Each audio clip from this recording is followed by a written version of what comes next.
Ma fiancée m'a dit, ma mère pense que tu n'es pas à la hauteur, et elle a peut-être raison. J'ai répondu, c'est bon à savoir. Ce soir-là, j'ai retiré mon nom de tous les documents que nous partagions. 2 jours plus tard, alors qu'elle se vantait auprès de sa mère, l'enveloppe qui est arrivée par la poste l'a fait hurler sur la seule personne qu'elle essayait d'impressionner. J'ai 34 ans, et jusqu'à il y a 3 semaines, je pensais avoir ma vie toute tracée. J'avais une fiancée avec qui j'étais depuis 4 ans, une femme avec laquelle j'avais planifié tout mon avenir. Nous avions fixé la date de notre mariage à juin prochain, nous avions réservé un domaine dans un magnifique vignoble en Bourgogne, à 2 heures de route, et nos faire-part, déjà créés, attendaient sagement dans notre dossier cloud partagé. Nous avions un compte épargne commun, avec un peu plus de 40 000 € de côté, destiné à l'apport de notre future maison. Nous avions passé des week-ends entiers à arpenter différents quartiers, à imaginer lequel serait le nôtre, à discuter des couleurs de peinture, et à nous demander si nous voulions un jardin assez grand pour avoir un chien. Nous avions, du moins je le croyais, une relation fondée sur le respect mutuel, des rêves communs, et un amour sincère. Il s'avère que j'étais le seul à le penser. En y repensant aujourd'hui, je peux voir les signes. Mais quand vous aimez quelqu'un, quand vous avez investi des années pour construire quelque chose à deux, vous ignorez les petites fissures. Vous vous dites qu'elles ne signifient rien. Vous trouvez des excuses. Sa mère avait toujours été froide avec moi. Dès notre toute première rencontre, il y avait ce regard dans ses yeux. Pas tout à fait du dégoût, mais une désapprobation évidente. Elle me posait des questions indiscrètes sur ma carrière, mes origines familiales, ou l'endroit où j'avais fait mes études. Quand je répondais honnêtement, elle se contentait d'opiner du chef, avec ce sourire crispé qui n'atteignait jamais ses yeux. Ma fiancée balayait toujours ça d'un revers de main, juste après. « Ne fais pas attention à maman, disait-elle. Elle est comme ça avec tout le monde au début. Elle va s'adoucir. » 4 ans plus tard, elle ne s'était toujours pas adoucie. Mais je m'étais convaincu que ça n'avait pas d'importance. Son père était gentil avec moi. Son petit frère me trouvait sympa. Et, plus important encore, ma fiancée m'aimait. Ou, du moins, c'est ce que je croyais. Les remarques de sa mère ont commencé à empirer il y a environ 1 an, juste après nos fiançailles.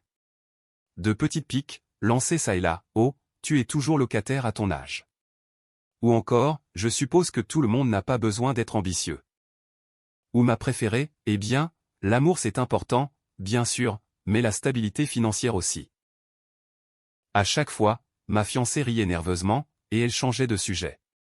Jamais elle ne prenait ma défense. Jamais un « maman » s'est déplacé. Juste de l'évitement. J'ai abordé le sujet à plusieurs reprises. Elle me répondait toujours la même chose, elle est juste comme ça. Si je l'affronte, ça ne fera qu'empirer les choses. Ignore-la simplement. Ça ne veut rien dire. Mais ça voulait bien dire quelque chose. Je n'avais juste pas réalisé à quel point, jusqu'à il y a 3 semaines. C'était un dimanche, au début du mois de novembre. L'une de ces belles journées d'automne, fraîches et sèches, où l'air sent le feu de bois et les feuilles mortes. Nous étions invités à dîner chez ses parents, une habitude que nous avions presque 1 semaine sur 2. En fait, j'avais hâte d'y être. Son père avait mentionné qu'il voulait parler du mariage, et je m'étais dit que, peut-être, sa mère finissait enfin par m'accepter. Le dîner s'est plutôt bien passé. Poulet rôti, purée de pommes de terre, et haricots verts du jardin de sa mère. Son père m'a posé des questions sur mon travail, et je lui ai parlé d'un projet que je venais de terminer. Il semblait sincèrement intéressé, posant des questions pertinentes, et hochant la tête. Sa mère, elle, est restée la plupart du temps silencieuse, intervenant de temps à autre avec des remarques adressées à ma fiancée, « Tu as l'air fatiguée, ma chérie. Est-ce que tu dors assez ? » Ou encore, « Cette robe est ravissante. Elle est neuve. » Après le dîner, les hommes ont été relégués au salon, pendant que les femmes débarrassaient. C'était la routine. Je me suis assis avec son père et son frère, à regarder les moments forts d'un match de foot dont je me moquais éperdument, tout en faisant la conversation. Au bout d'une vingtaine de minutes, je me suis rendu compte que j'avais laissé ma veste en haut, dans la chambre d'amis. Je me suis excusé, et je suis monté. La chambre d'amis se trouvait au bout du couloir, juste après le bureau. La porte du bureau était entr'ouverte et, en m'approchant, j'ai entendu des voix à l'intérieur. La voix de sa mère, nette et tranchante, même si elle essayait de parler doucement, je ne comprends vraiment pas ce que tu lui trouves. Je me suis arrêté net. Ma main était posée sur la rampe, mon pied en suspens au-dessus de la marche suivante. Maman, s'il te plaît, pas ce soir.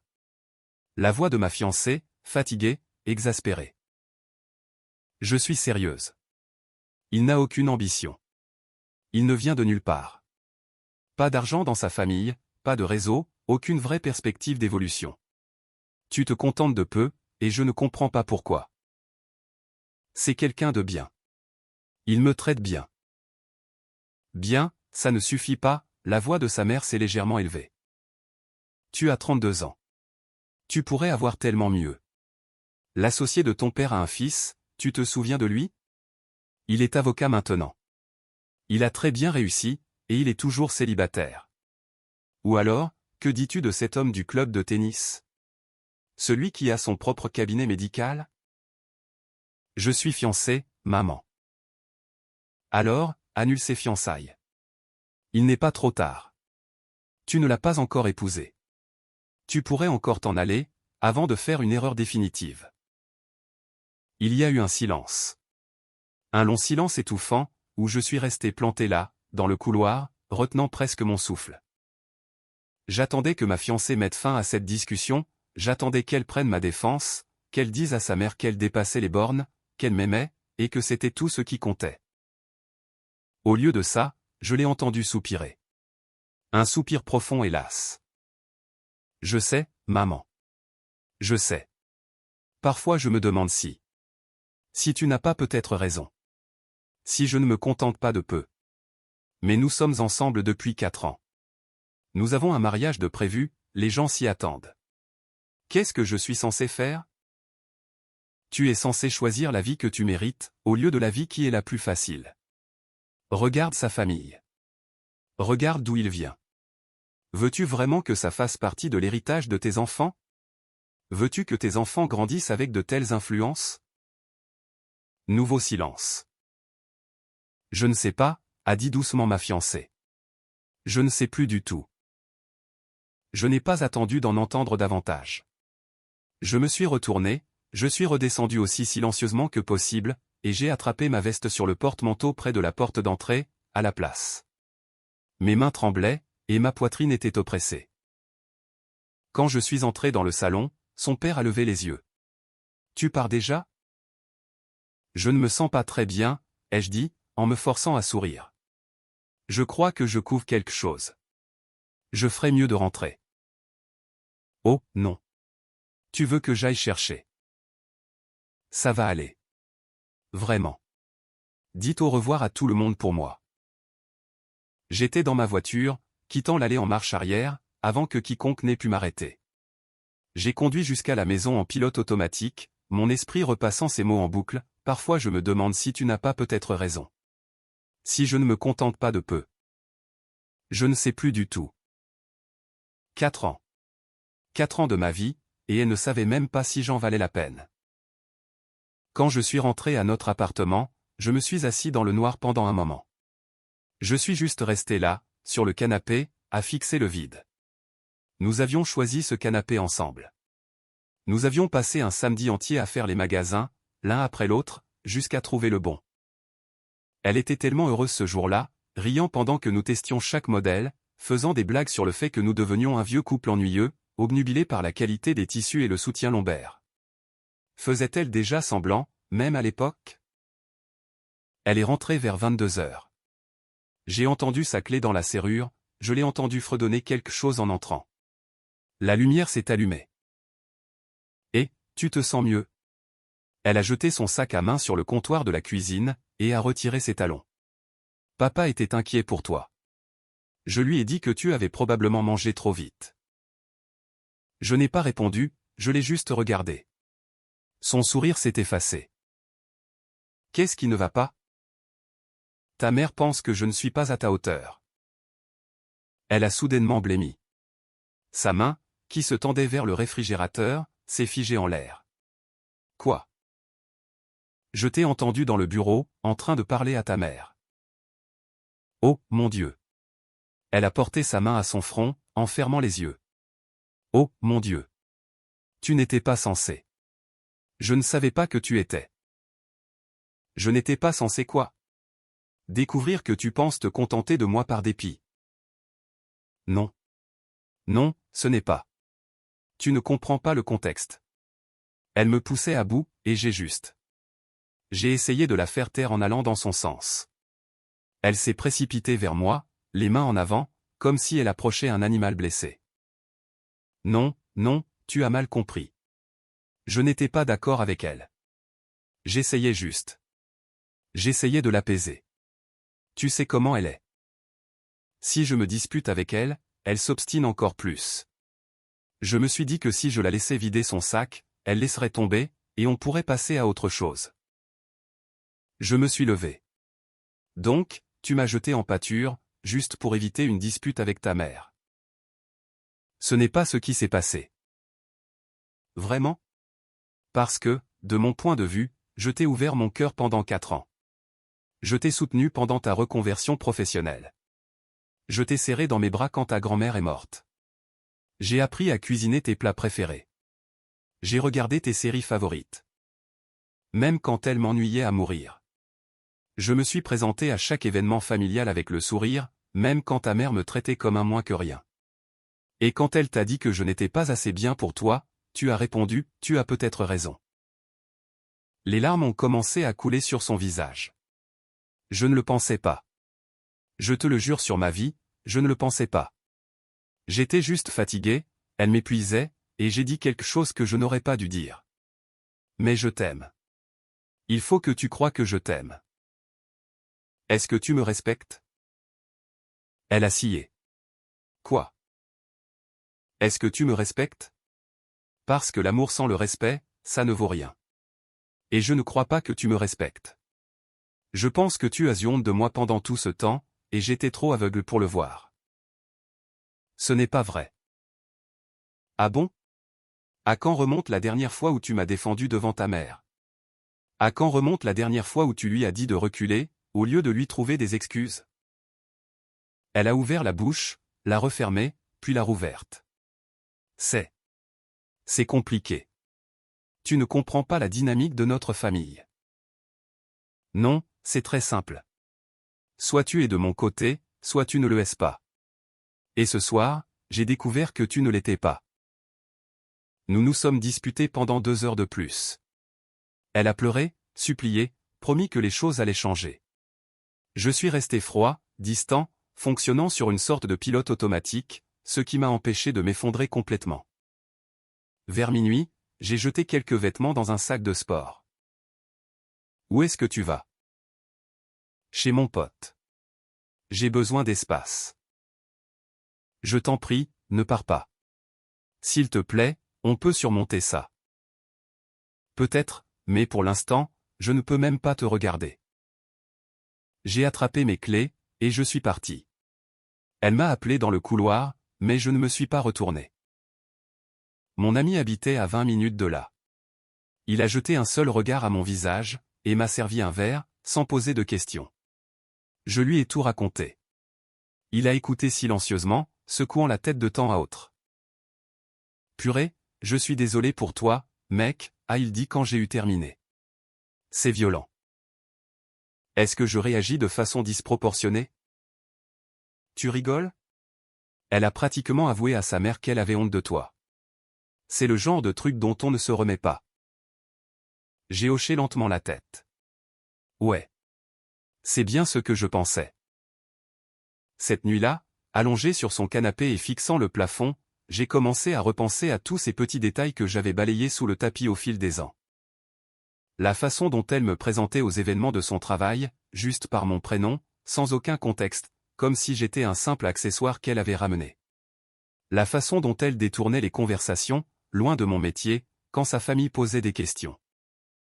La fois où elle avait, oublié, de m'inviter à la soirée d'anciens élèves de sa fac. La façon dont elle avait insisté pour garder nos finances séparées ou pour le moment, même après nos fiançailles, alors même que nous avions ouvert ce compte épargne commun. Je m'étais convaincu que c'était parce qu'elle était indépendante, parce qu'elle tenait à sa propre identité. mais c'était peut-être, tout simplement, parce qu'elle ne voulait pas être trop liée à moi. Peut-être qu'elle avait toujours gardé un pied dehors. Le lundi matin, j'ai appelé mon avocat. Nous avions fait appel à lui pour relire notre bail à notre emménagement, il connaissait donc déjà les bases de notre situation.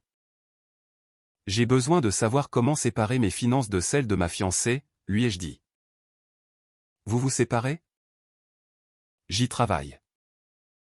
Il m'a tout expliqué. Comme nous n'étions pas mariés, c'était étonnamment simple. Le compte épargne commun pouvait être divisé à 50-50e. Le bail pouvait être modifié, puisque de toute façon elle gagnait plus d'argent que moi, et que je prévoyais de déménager. Je pouvais simplement faire retirer mon nom, et elle assumerait l'entière responsabilité du loyer.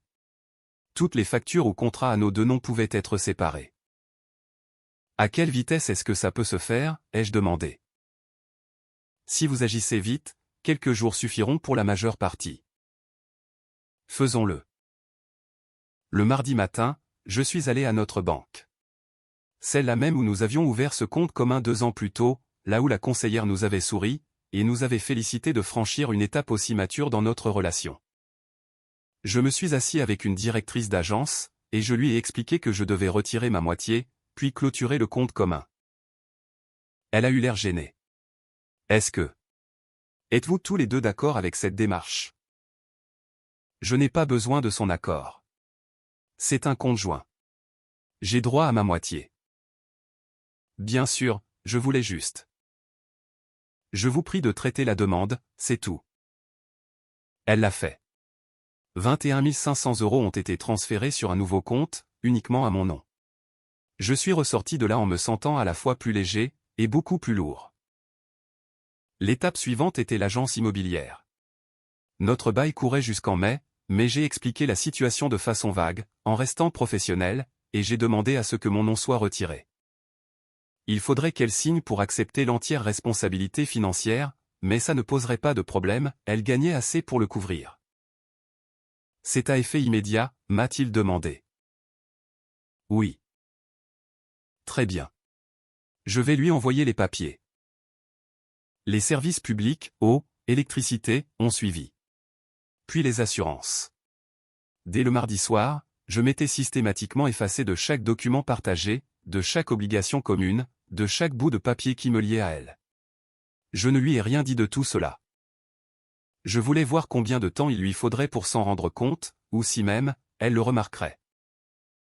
Le mercredi, j'ai reçu son premier texto, « Pouvons-nous parler, s'il te plaît? Tu me manques tellement. » Je l'ai fixé pendant un long moment.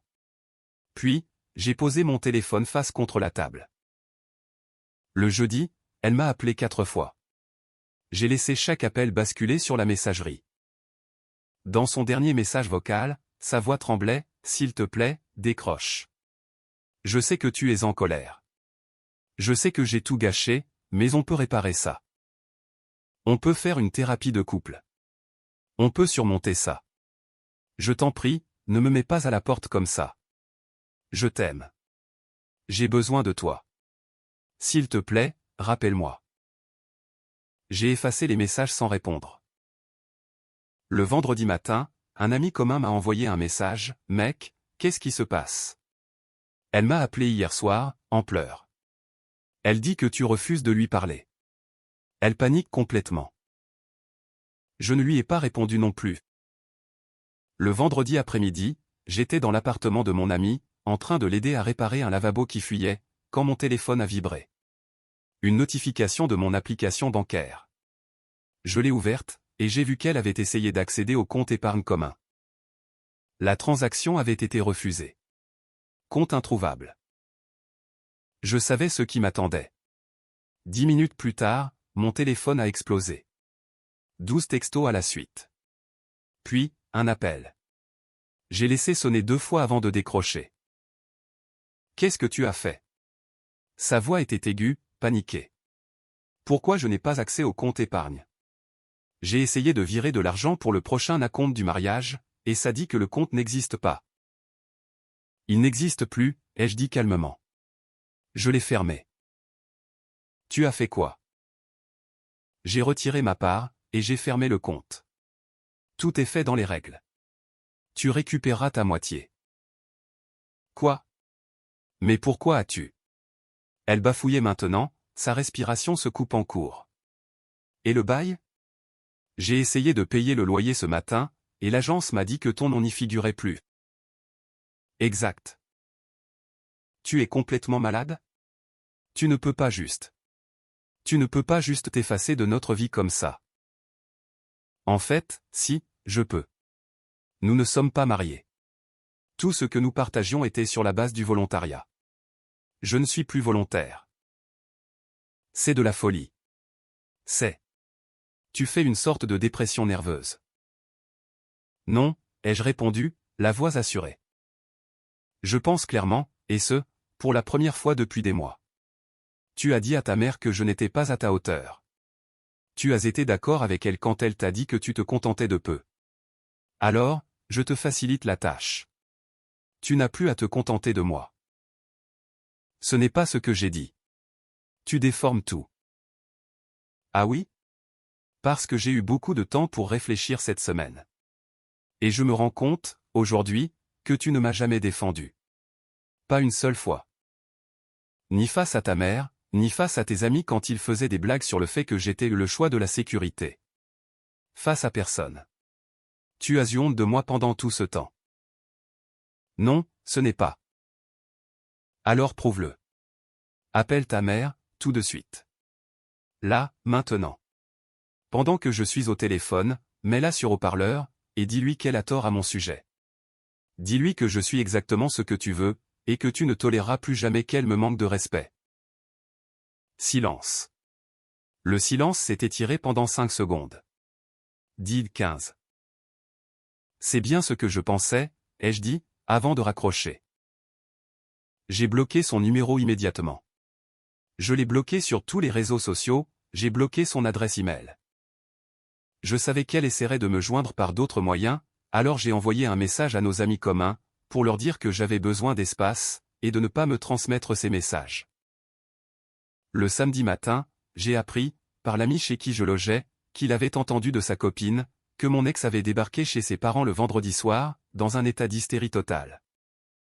Elle s'était complètement effondrée dans leur salon, sanglotant sur le fait que j'avais vidé nos comptes, que j'avais retiré mon nom de tout, que je l'avais abandonné sans prévenir. Sa mère, d'après l'histoire, l'avait consolée. Elle lui avait caressé les cheveux, et lui avait dit que c'était pour le mieux. Que j'avais montré mon vrai visage en partant, au lieu d'essayer de résoudre les problèmes comme un adulte. Qu'elle avait eu raison depuis le début, je n'étais pas assez bien pour sa fille. Et mon ex, désespéré, brisé, et avide de l'approbation de sa mère, avait hoché la tête, et approuvé. C'est à ce moment-là que j'ai su, sans l'ombre d'un doute, que j'avais pris la bonne décision. Elle préférait avoir la validation de sa mère, plutôt que de se battre pour notre couple. Le lundi matin, j'ai demandé à mon avocat de rédiger une lettre officielle. Elle était professionnelle, froide même. Elle détaillait toutes les séparations financières que nous avions effectuées. Elle confirmait, en termes juridiques, que je n'avais plus aucune obligation envers elle à l'avenir. Elle incluait une répartition détaillée de ce que j'avais retiré du compte commun, exactement la moitié, calculée au centime près. Elle contenait même les documents prouvant que j'avais payé ma part de tous les acomptes versés pour le mariage, et qu'elle était libre de conserver ses fonds, ou d'annuler et de demander des remboursements.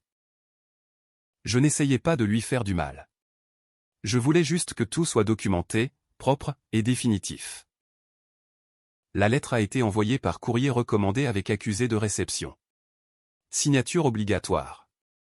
J'ai suivi le colis en ligne. Le mardi matin, il était en cours de livraison. Le mardi après-midi, à 14h47, selon le site de suivi, il avait été signé. À 15h15, mon numéro, qui bloquait le sien, recevait des appels de numéros masqués. 5 appels en 10 minutes. Je n'ai répondu à aucun. À 15h30, un email est arrivé sur mon adresse personnelle, celle que je n'avais pas bloquée, car j'avais oublié qu'elle la connaissait. L'objet disait simplement « Je t'en prie ». Je l'ai supprimé sans l'ouvrir. Le mercredi, mon ami m'a fait asseoir, son téléphone à la main. « Il faut que tu entendes ça », m'a-t-il dit. Entendre quoi? Ma copine a parlé à sa cousine, qui est amie avec la sœur de ton ex. Apparemment, ce qui s'est passé hier, c'était... Il a secoué la tête. C'était violent, mec. Selon l'histoire, et je suis sûr que les détails ont été exagérés en passant de bouche à oreille, mon ex était chez ses parents le mardi après-midi. Cela devenait une habitude. Apparemment, elle campait là-bas depuis le vendredi, ne rentrant presque plus chez nous. Elle était assise dans le salon avec sa mère, et elle parlait de la situation. Sa mère la rassurait, lui disant que j'allais revenir ramper d'un jour à l'autre. Les hommes comme lui reviennent toujours, aurait dit sa mère. Il fait juste un caprice. Une fois qu'il aura réalisé qu'il ne peut pas trouver mieux que toi, il reviendra. Et mon ex avait hoché la tête, et avait peut-être même commencé à y croire. Puis, on a sonné à la porte. Le facteur, avec une lettre recommandée. Elle a dû signer elle-même. Elle l'a ouverte là, en plein milieu du salon, a lu la première page, puis la deuxième, et a lu le détail financier sur la troisième. Et là, selon ce récit indirect, elle a hurlé. Elle n'a pas pleuré, non, elle a hurlé sur sa mère. Tout ça, c'est de ta faute, a-t-elle crié. C'est toi qui as fait ça. Tu as ruiné ma vie. Tu ne pouvais pas juste me laisser être heureuse, hein? Il a fallu que tu le décortiques, que tu le critiques, jusqu'à ce que je commence à douter de tout. Sa mère, sous le choc, a essayé de la calmer. Ma chérie, il ne vaut pas la peine qu'on se mette dans cet état. Si, il en valait la peine. Il valait tout l'or du monde. Il était la meilleure chose qui me soit jamais arrivée, et je l'ai jeté à la poubelle parce que j'ai été trop lâche pour te dire de te taire. Elles se sont disputées pendant plus d'1 heure. Mon ex a apparemment dit des choses qu'elle ne pourra jamais retirer. Sa mère lui a répondu sur le même ton. Ça s'est terminé par mon ex sortant en trombe, montant dans sa voiture, et démarrant de l'allée en faisant crisser les pneus. Elle n'a plus adressé la parole à sa mère depuis. La vache, ai-je soufflé quand mon pote a terminé son récit. Grave.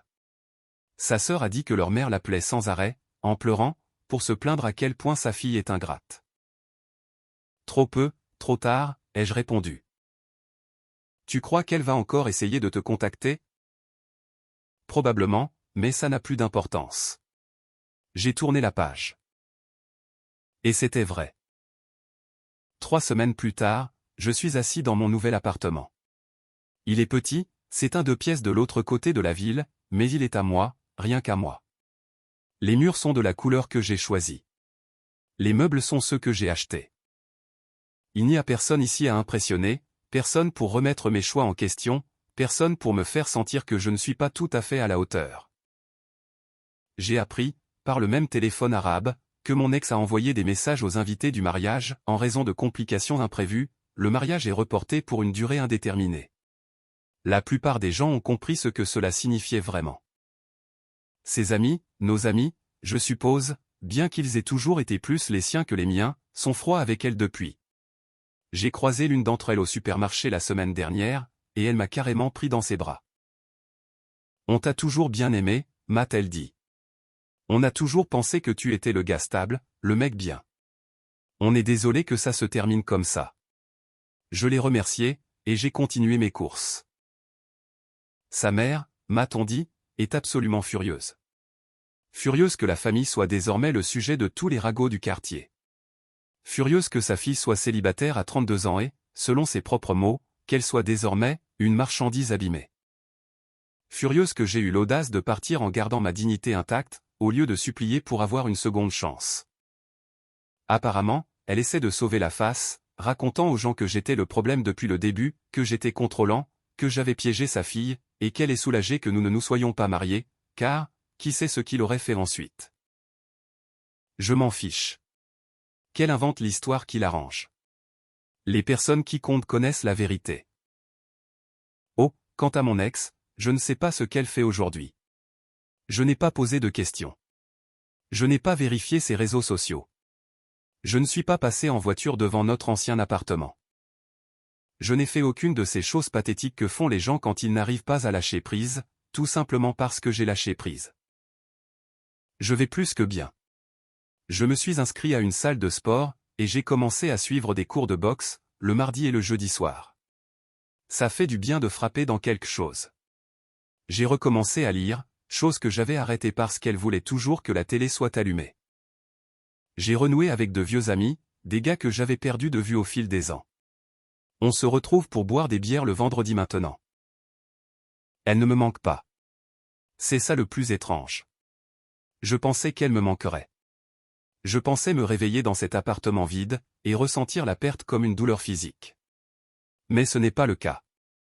Ce que je ressens, c'est du soulagement. L'idée de ce que nous avions me manque. L'avenir que j'avais imaginé me manque. Mais la réalité. La réalité, c'est que j'avais prévu d'épouser quelqu'un qui me voyait comme un compromis. Quelqu'un qui aurait passé tout notre mariage à m'en vouloir silencieusement, tout en faisant semblant que tout allait bien, juste pour sauver les apparences. Cette lettre que j'ai envoyée, ce n'était pas par vengeance. C'était pour m'assurer qu'elle comprenne, en des termes clairs, juridiques et incontestables, exactement ce qu'elle avait perdu. Non pas parce que je voulais la faire souffrir, mais parce que je voulais qu'elle comprenne bien une chose, je n'étais pas inférieur à elle. J'en avais juste fini d'être traité comme tel. Et maintenant, aujourd'hui, je suis libre. Libre de trouver quelqu'un qui ne me verra pas comme un choix par défaut. Quelqu'un qui me défendra, au lieu d'être d'accord avec les gens qui me rabaissent. Quelqu'un qui me choisira, avec fierté, et sans aucune hésitation. J'ai 34 ans, je suis célibataire, je repars à zéro. Et très honnêtement, je ne me suis jamais senti aussi bien.